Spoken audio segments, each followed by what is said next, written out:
Kalau kita misalnya mau ikut satu aliran yang udah jelas mereka menjadi sahabat, Nabi udah jelas-jelas menyampaikan dalam riwayat, mal'un man yusubus sahabat. Udah. Allah melaknat orang yang menjadi sahabat. Apalagi keluarga Nabi, istri Nabi dicaci. Yang kedua, sedikit dulu, Yang kedua saya mau tambahkan, ya itu benar, masuk ya. Oke, masuk. Harus masuk. Harus masuk. Harus. Iya. Yang kedua saya mau tambahkan, ini mereka ini para Syiah ini mau mencaci sahabat. Mereka di mana taruh akal sehatnya? Mengkafirkan Sayyidina Abu Bakar. Siapa Sayyidina Abu Bakar? Mertuanya Nabi Muhammad. Mereka ini sangat pandai di dalam berkamuflase. Itu yang paling penting, dan ini yang sulit dideteksi. Karena mereka tidak akan terang-terangan mengatakan Sayyidina Abu Bakar kafir ya. Ada takiyahnya. Atau dengan bahasa mereka takiyah. Iya. Kalau bahasa Mandarin itu kalasi. Oke. Seandainya ada dua jalan menuju surga, kanan menuju surga, kiri menuju surga, bapakku lewat di kanan, saya tetap lewat kanan walaupun dua-duanya jalan menuju surga. Itu adalah thariqah habaib.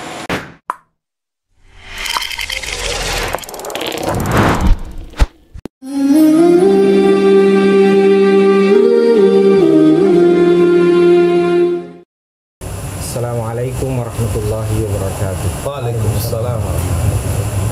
Alhamdulillahi wa kafa. Wassalatu wassalamu ala habibil mustafa al-tuqa wal wafa. Subhanaka la ilma lana illa ma 'allamtana innaka antal alimul hakim.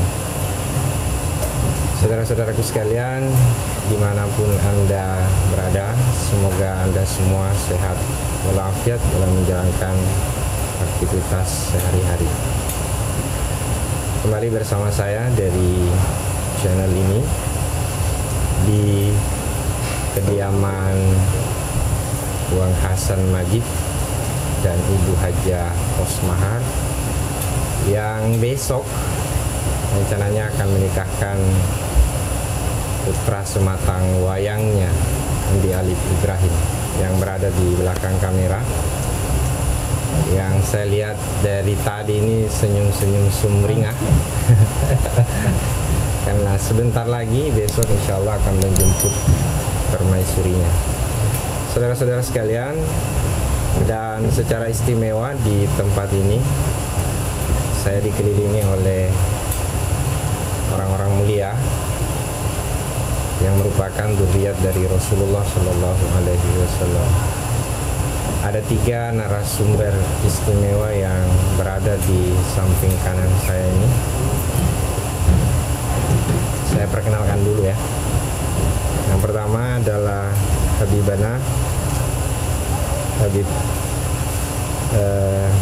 Habib Husain bin Ahmad Al-Hamid. Assalamualaikum. Waalaikumsalam warahmatullahi wabarakatuh. Di samping beliau nama sama, Habib Husain juga, tetapi bin Usman Al-Hamid. Assalamualaikum. Waalaikumsalam. Dan di sudut sana ada Habibana Habib Ja'far bin Ali Al-Abbas. Assalamualaikum. Saudara-saudara sekalian, kalau dengan Habib Husain bin Ahmad ini sebetulnya bukan pertemuan perdana ini, tetapi pertemuan untuk kedua kalinya kalau tidak salah.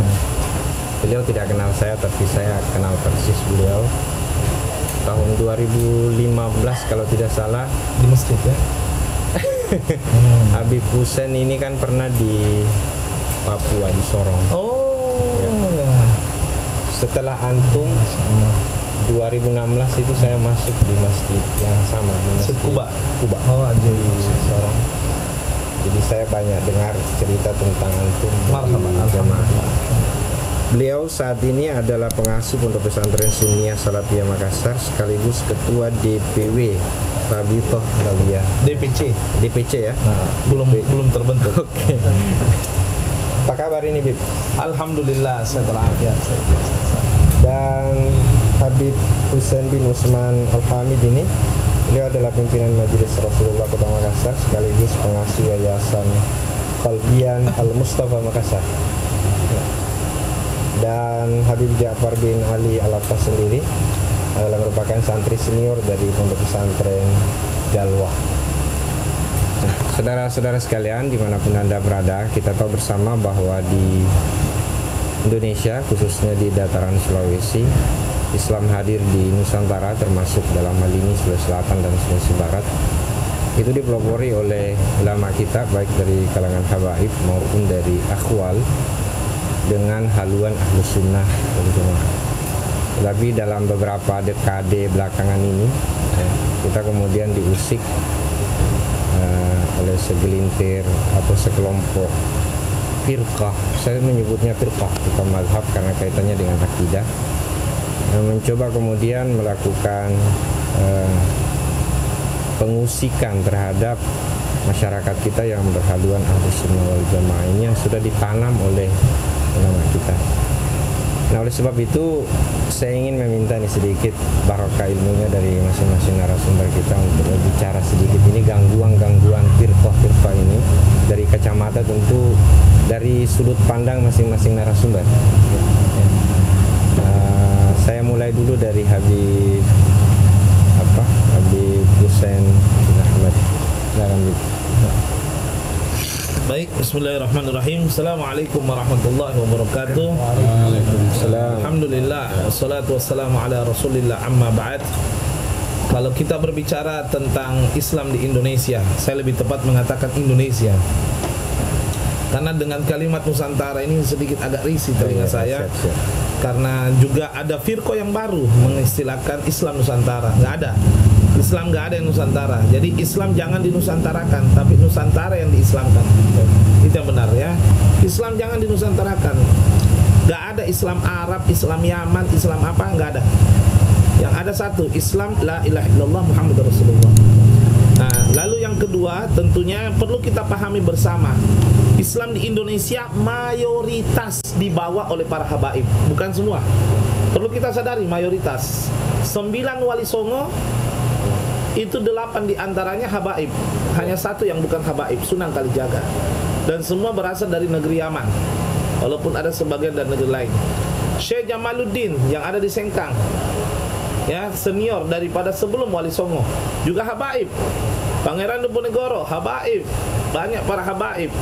Para habaib datang ke Indonesia tidak mencari keuntungan, tapi berusaha memberi manfaat. Namun begitulah namanya dakwah. Ketika seseorang berdakwah, jangan mengharap mau diterima secara enak.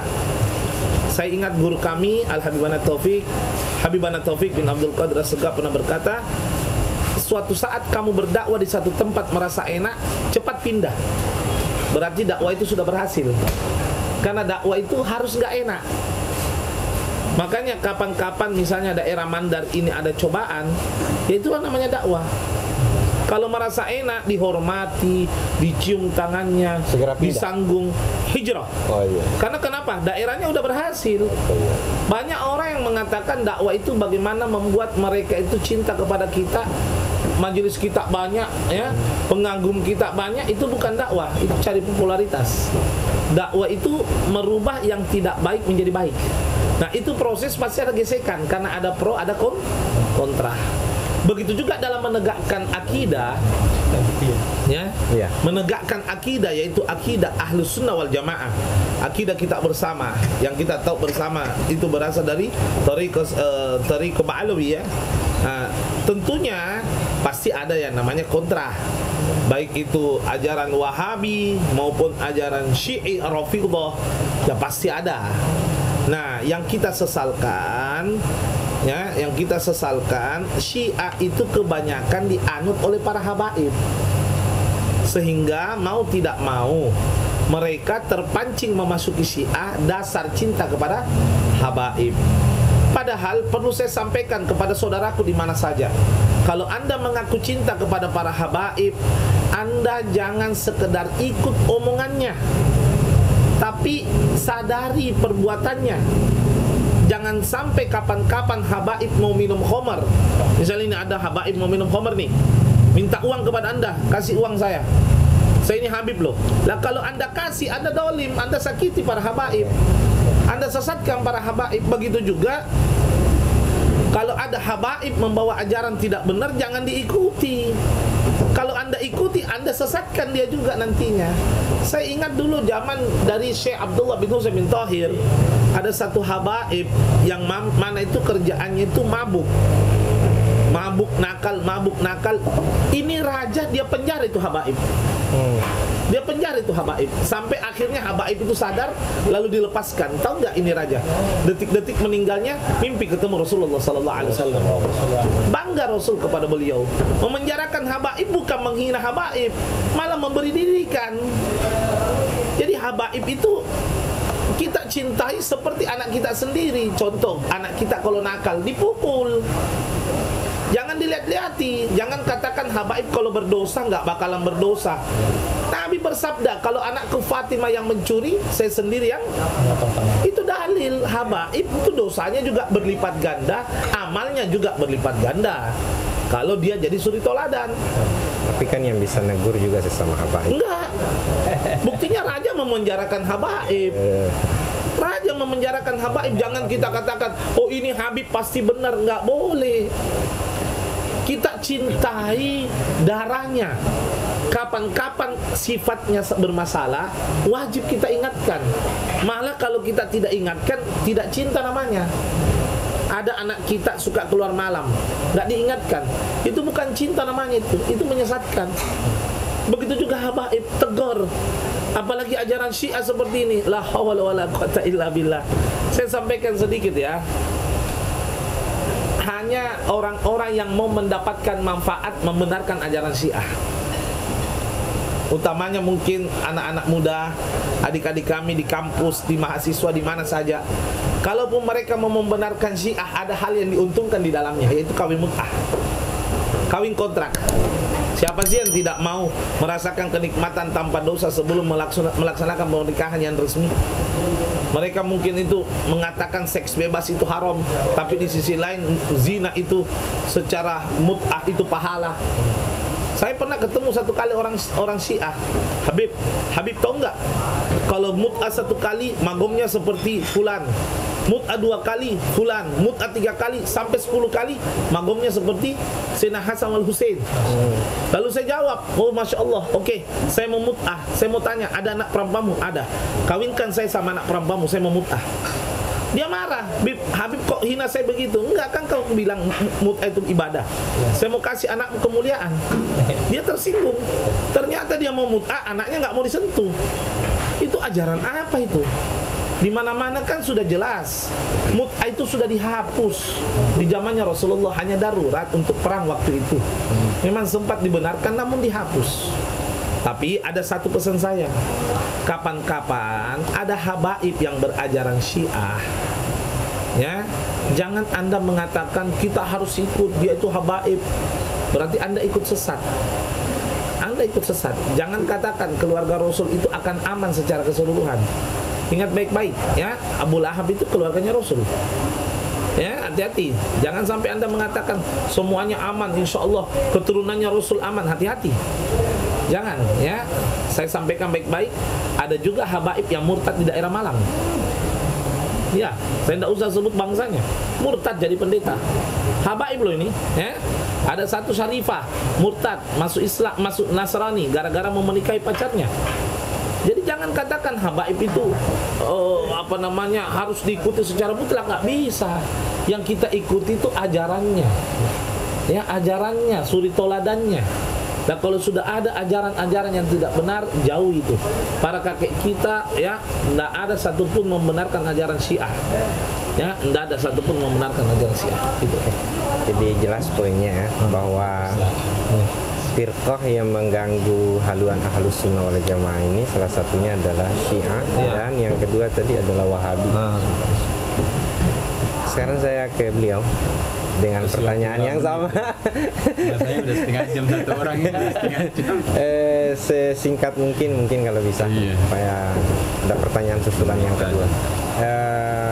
Sejauh mana tatapan Habib Husain bin Utsman ini dari pergerakan dakwah selama ini memantau firqah apa nih yang mengganggu masyarakat kita, khususnya masyarakat Aswaja yang ada di Sulawesi Selatan tentunya, karena saya domisili di Sulawesi Selatan. Nanti kalau mandar beliau di samping. Jadi kita ini kadang manusia kita ini umat Islam ini bingung. Kenapa sih kita sekarang ini banyak firqa-firqa? Firqa ini, firqa itu, firqa itu. Padahal Nabi udah jelasin kan. Ada 73 golongan. Firqa. Yang selamat yang mana? Ma'ana alaihi wa sahabi. Orang yang ikut sama Rasulullah dan mengikuti sahabat. Udah jelas. Bukan cuma kita membahas masalah Syiah ya. Banyak firqa-firqa lain, firqa ini. Pada intinya, yang mana menurut kita Ahlussunnah wal Jamaah yang jadikan kita jadi pedoman buat jalan hidup kita, udah ikuti. Kalau misalnya ada firqa yang menyimpang seperti ini, menyimpang seperti itu, udah jelas untuk apa.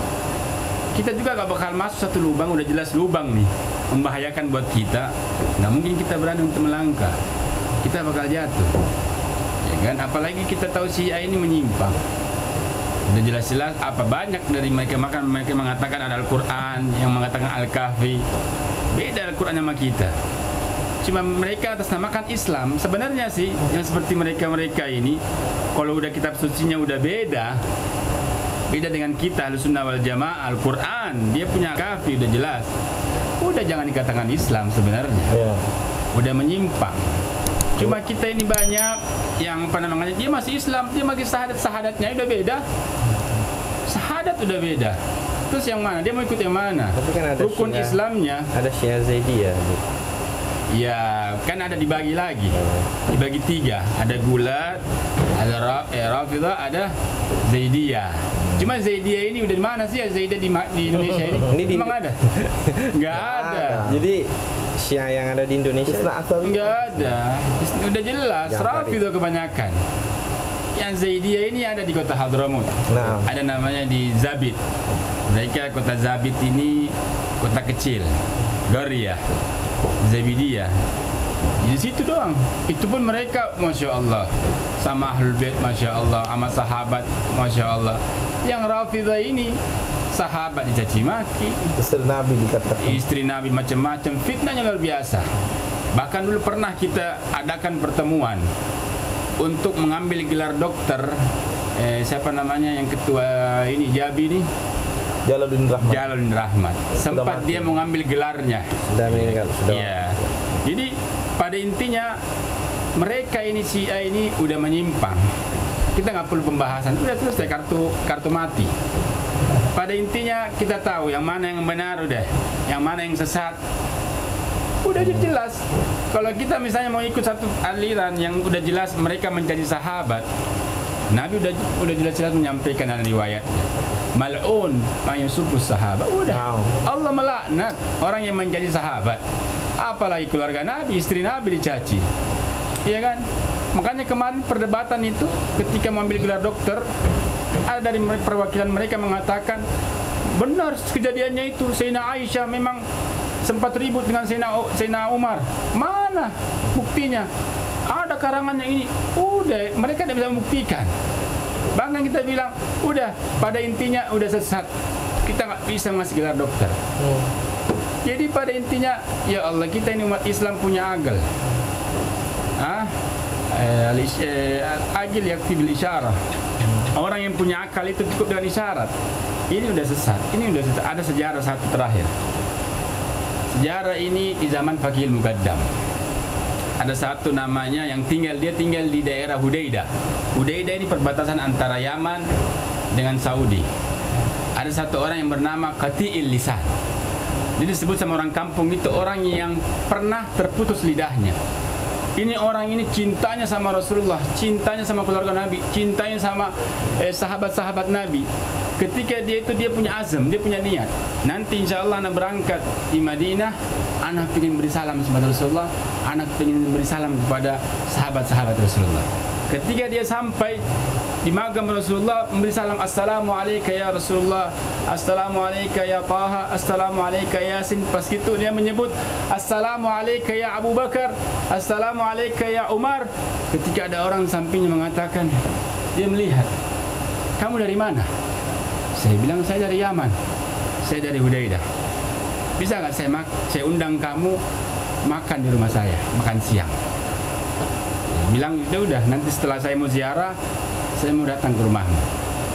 Dia udah muji sahabat, memberi salam kepada sahabat. Ya assalamualaikum ya Sayyidina Utsman. Semua sahabat-sahabat Ulafa'ir Rasyidin semuanya, Ashatul Mubasysyirin bil Jannah, disebut semua nama-namanya di depan makam Rasulullah. Tambah marah dia, kesal dia ini orang. Padahal orang ini samping ini orang nggak senang sama sahabat. Terus dia bilang, kamu ini berlebihan. Di depan ini kuburannya Nabi, cukup salam kepada Nabi, tidak perlu sama sahabat-sahabat lain. Dia jengkel, dia benci sama sahabat. Ketika dia sudah, saya mau datang ke rumahmu cuma ingin makan aja ya, nak makan urusan lain. Ketika sampai di rumahnya, orang ini yang mengundang. Ketika dia mau makan, langsung dikeluarkan pedang. Kamu mau mati, saya bunuh di sini, atau lidahmu saya potong. Saya bilang, ini urusan apa ini? Saya datang di sini undang untuk makan, bukan urusan begini. Kamu tadi menyebut nama-nama sahabat, beri salam kepada saya paling jengkel sama nama-nama sahabat. Apalagi kamu mengucapkan salam depan Rasul, saya nggak mau, saya marah. Kamu mau mati atau lidahmu saya potong. Dipikir kalau saya mati, sisian keluarganya. Kalau begitu lidah saya aja dipotong. Tarik lidahnya, dipotong lidahnya. Udah ini orang langsung dia pegang lidahnya, yang bekas potongan diambil, dia pegang, dia lari ke Nabi, logamnya Nabi. Dia mengadu kepada Rasulullah, ya Rasulullah, lidah saya hilang, potong ya Rasulullah, sambil berdarah-darah sampai dia ketiduran. Ketiduran mimpi Rasulullah. Gum, bangun gitu. Khud lisanak, mana lisanmu? Ambil lidahnya, dikembalikan lidahnya. Dia bangun, lihat lidahnya udah kembali. Masya Allah. Ini orang. Ketika ini sejarah ini didengar sama orang-orang kampung, dijuluki dia qatil lisan. Sampai ayahnya meninggal, anaknya nih. Anaknya ini punya anak dia ini yang qatil lisan, tahu-tahu ini qatil lisan ini dia ingin berziarah lagi ke Nabi. Dia bawa anaknya. Atau orang ini. Sampai di Madinah, dia memberi salam lagi kepada Rasulullah sama anaknya. Tahu-tahu ada orang sampingnya nawari lagi. Ya Syekh, kamu dari mana? Saya dari Yaman. Oh begitu. Saya bisa nggak kamu saya undang lagi ke rumah saya? Bilang, kamu ini siapa? Bilang, saya ini orang penduduk Madinah. Saya ingin undang kamu makan. Diundanglah dia. Padahal orang ini beda sama orang yang kemarin. Beda. Sampai di rumahnya orang ini, kok jalannya sama ya? Kok lokasinya sama ya? Kayak bukan kemarin ini tempat yang motong lidah saya, tapi orangnya beda. Kok anak muda, kemarin orang tua. Ketika sampai di rumahnya, lihat, ya Allah, rumah ini. Tahu-tahu dia melihat satu kandang begitu, ada monyet lagi kayak mengamuk, seperti kayak marah gitu. Terus katanya pemuda ini bilang, wah Syekh, kamu tahu gak siapa ini orang? Dan saya nggak tahu, ini monyet. Ini ayah saya. Ketika dia habis motong lidahmu, kamu keluar, Allah kutuk dia dari monyet. Kalau kamu sanggup memberikan maaf buat dia, insya Allah Allah kembalikan wujudnya dia. Saya punya orang tua ini paling benci sama sahabat Nabi. Insya Allah mudah-mudahan kalau memang engkau memberikan maaf sama dia, saya bakal sampaikan kepada ayah saya ini dan untuk cinta pada sahabat Nabi. Ketika itu dia minta, ya Allah, ampuni dosanya dia. Allah kembalikan jasad dari monyet jadi manusia. Gara-gara apa? Benci sama sahabat. Ini sejarah ada di kitab. Di kitab ini di manaqibnya, kalau tidak salah manaqibnya ini Baghil Muqaddam. Ada manaqib sedikit situ membahas tentang qatil lisan. Pada intinya kita ini cinta sahabat. Udah jelas, Ulafa'ir Rasyidin, Ashatul Mubasysyirin bil Jannah. Allah sudah janjikan dia surga. Masa kita mau caci? Imam pahala kita apa? Kita punya amalan ini. Mencaci orang-orang baik. Ya Allah, pas-pasan juga amalan ibadah. Allah khair insyaallah. Mudah-mudahan kita tergolong orang pecinta sahabat. Sedikit saya tambahkan. Tadi antum bertanya masalah Zaidiyah, Habib dia Zaidiyah. Itu kan Zaidiyah seolah-olah ringan. Ana sedikit mau nanya sama antum selaku narasumber. Kalau saya punya kacang di toples, ini kacang ini, ya, jumlahnya mungkin 300-400 lebih. Tapi ada satu biji saya celupkan di sianida, satu biji. Lalu saya masukkan, saya campur. Masih berani tidak makan kacang di toples? Loh, tidak semua racun loh, cuma satu. Iya, tapi kan sudah bercampur. Iya, artinya yang racun cuma satu, yang lainnya nggak racun. Ya saya makan. Mau makan nggak? Berani nggak kalau sudah tercampur? Kalau sudah tercampur ya Nggak berani kan? Nggak berani. Begitu juga dengan si Zaidiyah. Walaupun kejelekannya itu sedikit, tapi kalau sudah tercampur dengan kebaikan dan kejelekan, jangan didekati. Nanti akhirnya salah ambil ajaran. Jangan dikatakan ada Syiah yang baik. Jangan. Anda makan kacang dalam toples ada racun 1 biji. Tapi tadi kasus Diaman gimana? Loh, iya kasus Diaman Habibnya tidak benarkan. Cuma Habibnya bilang ada Syiah Diaman. Dia bukan benar, tapi tidak mencaci sahabat. 1000 kebaikannya, 1 kejelekannya, Anda mau masuk, mau makan kacang dalam toples. Jadi tolong jangan diulang lagi. Gak ada Syiah yang baik. 1 kemungkaran sudah salah. Islam itu cuma 2 loh ya. Kalau nggak benar salah. Yang kedua, sedikit dulu, sebentar dulu. Yang kedua saya mau tambahkan, ya itu benar. Masuk ya. Masuk. Harus masuk. Harus masuk. Masuk. Harus. Yang kedua saya mau tambahkan, ini mereka ini para Syiah ini mau mencaci sahabat. Mereka di mana taruh akal sehatnya? Mengkafirkan Sayyidina Abu Bakar. Siapa Sayyidina Abu Bakar? Mertuanya Nabi Muhammad. Sallallahu alaihi wa alihi. Anda berani mencaci mertua? Mertua itu orang tua kita. Anda tahu mertua? Walaupun talak 3 ini anak. Tapi Habib Ja'far tidak mengerti mertua. Oh iya. Amin, menyusul. Begini, saya jelaskan tentang mertua. Kalau ada suami istri talak 3 dengan anak, ini suami istri ini. Ini laki, kalau ketemu dengan mertua perempuannya, tetap halal salaman, tidak batal wudu. Hukum fikih loh. Bimujarradil akad fasara ka'annahu ummu. Jadi dengan akad saja seperti ibu kandungnya. Itu mertua.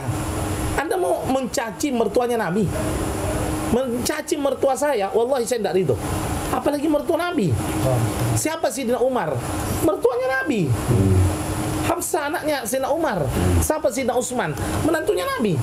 Wafat anaknya Nabi. Ya, anaknya Nabi wafat, dinikahi sama Sayyidina Utsman, wafat. Dilamar lagi anaknya Nabi 1.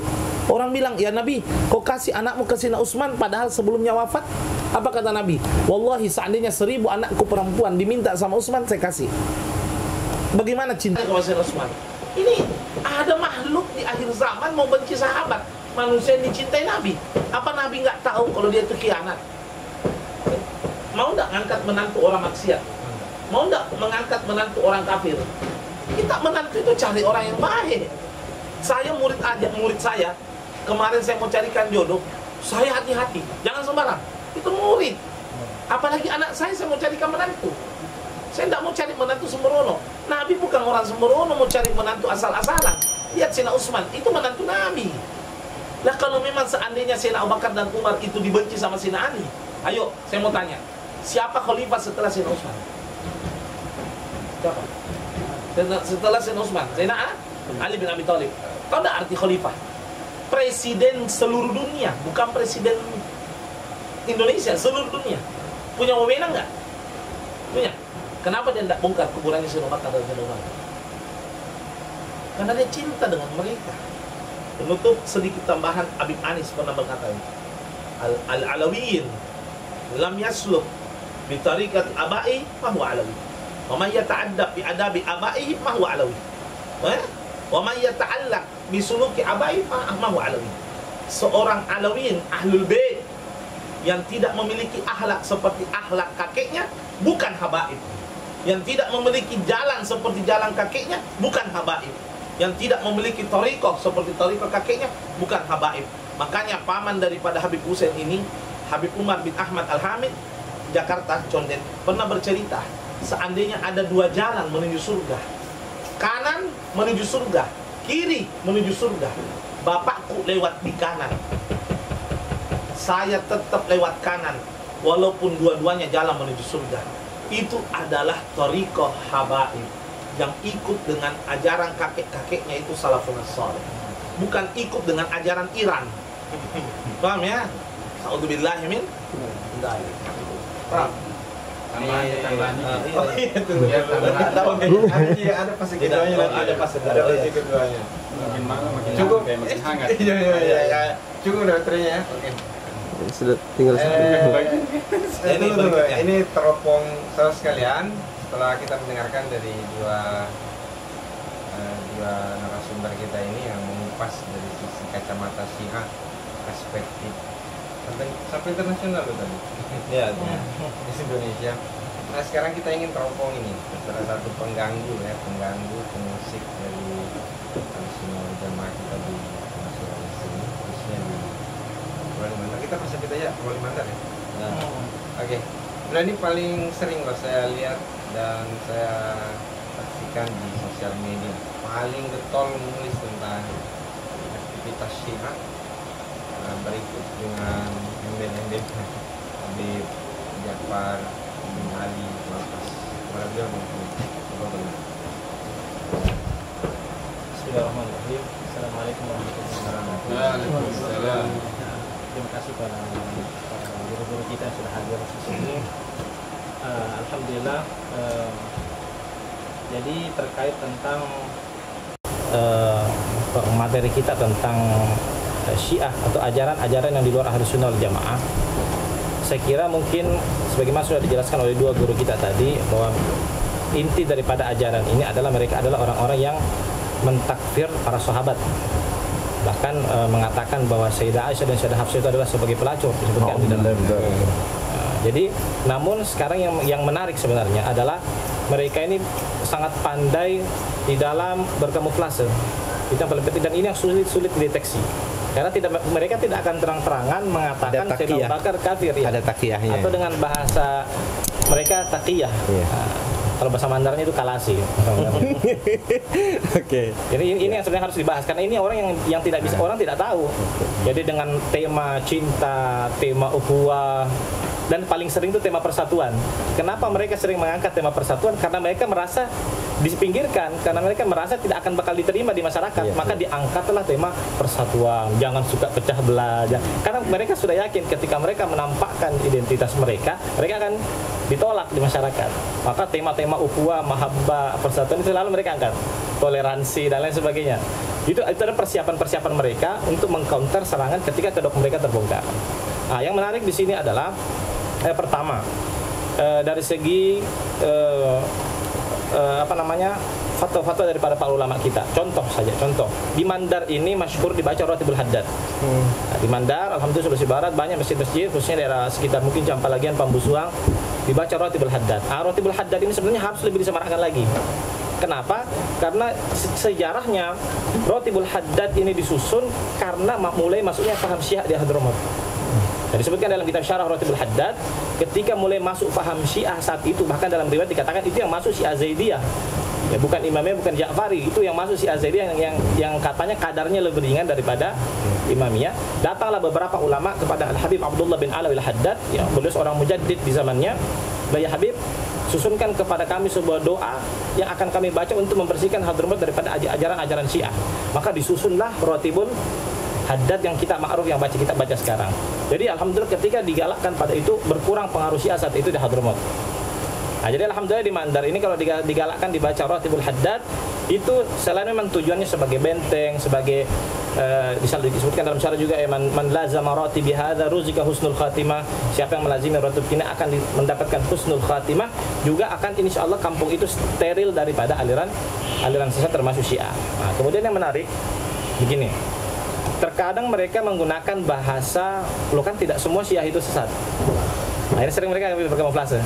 Berarti kan yang bisa dipahami dari kalimatnya ini, tidak semua Syiah itu sesat, berarti maknanya ada yang sesat, ada yang tidak sesat. Kan begitu? Oke lah, kita terima statementnya. Dia mengatakan tidak semua Syiah sesat. Berarti mafhumnya ada Syiah yang sesat.